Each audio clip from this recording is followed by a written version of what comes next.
familiar with Jeff as a person, like, and a business person. Jeff is a little, I don't like him. Let's just say that. I think he's an asshole. He is an asshole. I know. But anyway, so like when Jerry says, this statement's just so classic though, because it's a love-hate relationship with Jeff Koons. Like, it's just is a love-hate relationship.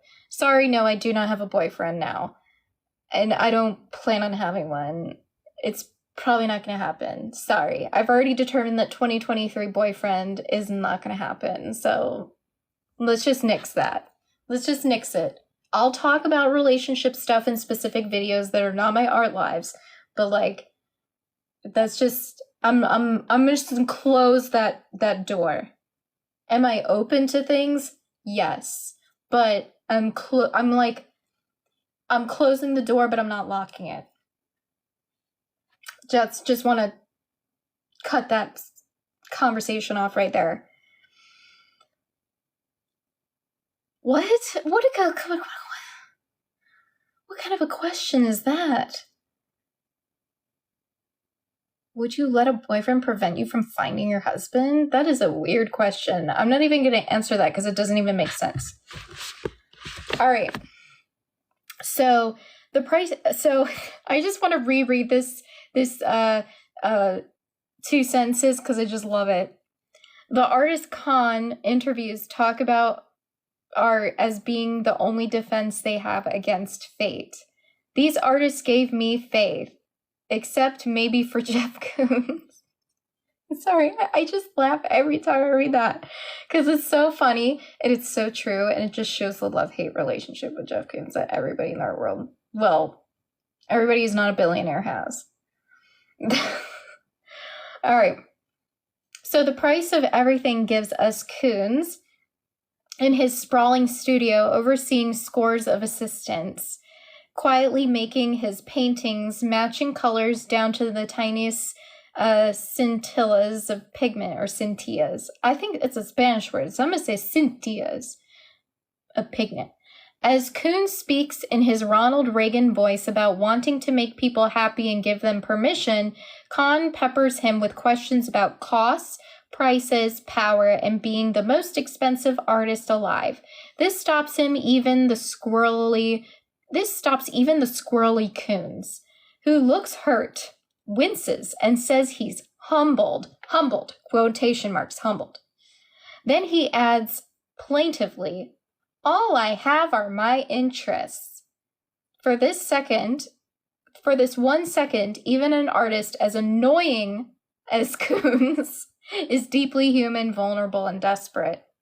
So basically what Khan tapped into was the human side of Jeff Koons, of which not always there, to say the least.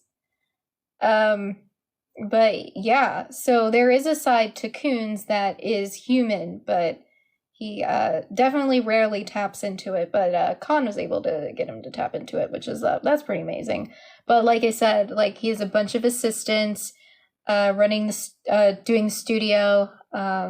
I've seen like what that space looks like and who works for him, and I have a lot of questions about it. I know someone who worked for him, and they're like, yeah, he's the biggest asshole ever, and they couldn't wait till like they got a new job, so they didn't work for him anymore. And he does not pay well. And he's very much, I would say, exploits the workers, in my opinion, especially specific demographics of people. I'm not going to say, I'm just going to leave it at that. And yeah, Ronald Reagan voice. Yeah, this pretty much sums it up. Trickle-down economics in the studio of Jeff Koons. Success. I almost said sucks to be you. As in like, oh my god, like sucks to be us when we're around Jeff Koons. Anyway. Success can be disorienting for individuals and to whole communities. Just 40 years ago, the art world was small. Artists did their work with no market, no money, and little outside audience. People with no money started galleries on the fly. Some, like Larry Gagosian or Paula Cooper, became powerful industry forces. People who had never bought art before started buying some of this art at then low prices. A few who had no training whatsoever called themselves, ourselves, art critics, and started writing art criticism. In the ensuing decades, however, art and its market have become central fixtures of mainstream culture. Artists are now celebrities. Prices are news. Collectors trying to enter art history by paying the highest prices for art, and auction houses, once dusky places, are now hubs where contemporary art can go from studio to trading floor without ever being shown at all. Now it's thrilling to witness art playing a huge role in culture, and to know that many of these self-made people built this art world with their own obsessions, their own sweat. It makes me proud even, but we seem to be in a kind of endgame phase that is more than disorienting to many of us. Which is true. There's a lot of us, in the art world now where, we are doing exactly what Jerry said. We're making this art in full force. But there is something disorienting, and the disorienting part is reaching to that point of fame and having to deal with the corruption, the capitalist side of it. And it's like, some people do become disoriented by it. Some become so famous and so wealthy that they forget, what's important. Like Jeff Koons, he's definitely someone, like, as I say, he's annoying. Like, he gets on people's literal nerves. But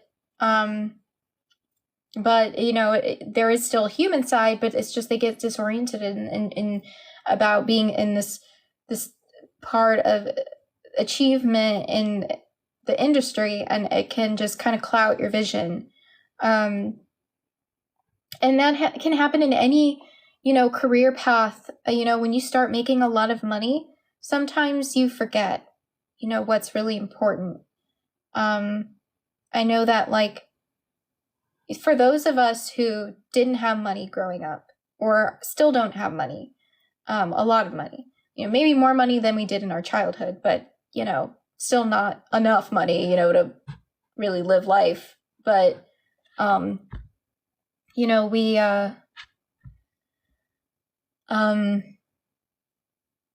sometimes when we start getting a taste of what it's like to have a lot of money, some people get lost in it.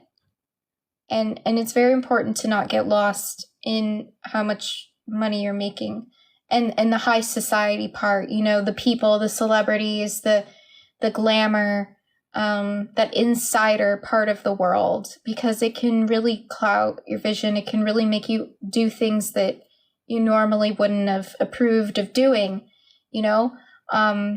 like, you can sometimes become the villain where you wanted to be the hero. A lot of people don't realize that. Like, when you play the game of capitalism and you start to become just as evil as capitalism because you've allowed it to cloud your vision, you start to do things that you always said you wouldn't do.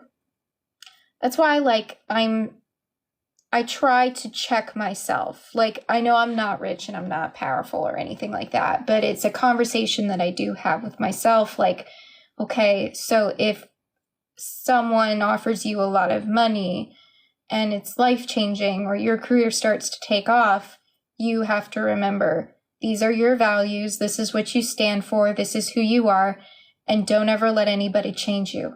Don't ever let anybody corrupt you. And I will say, for being 32, and there are many things that I could have done, but I didn't do, that could have compromised my values. I would say I'm a pretty secure person, probably be able to handle things like that.